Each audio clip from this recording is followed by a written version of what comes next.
It-tibdil fir-rating ta' Standard & Poor's intlaqa' tajjeb minn ekonomisti u konsulenti finanzjarji f'Malta. Alfred Mifsud sostna li l-fatt li l-outlook inbidel minn negattiv għal wieħed stabbli ifisser li dan it-tibdil pożittiv sar fid-dawl tal-ħidma tal-Gvern biex iġib investiment miċ-Ċina.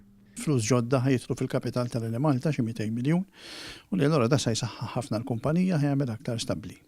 Żied jgħid li kif indikaw Standard & Poor's jekk il-pjan tal-Gvern ikompli jitwettaq kif pjanat, dan ir-rating se jkompli jitjieb. Il-Gvern kien wara kemm se josulu l-ispejjeż li parti minnu ħajgawdu għall-konsumaturi u parti minnu ħadgawdi għal Malta. Jekk fil-każ dan jirriżulta ta' indikazzjoni li l-rating jista' jkompli jitjieb. L-ekonomista Malcolm Bray deskriva din il-bidla ta' Standard & Poor's bħala aħbar tajba. Għalli ftit ta' xurilu Standard & Poor's kienet taħseb li s-sitwazzjoni fl-Malta setet tmur għall-ar, fil-waqt li issa tqis is-sitwazzjoni bħala stabbli.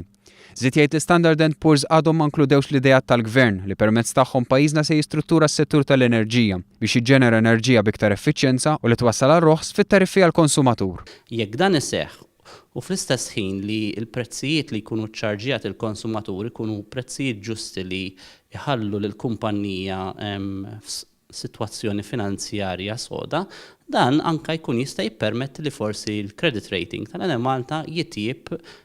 Għaldaqstant dan it-titjib fir-rating juri li l-politika tal-Gvern sejra fid-direzzjoni tajba, bil-possibilità li naraw iktar titjib iktar il-qudiem.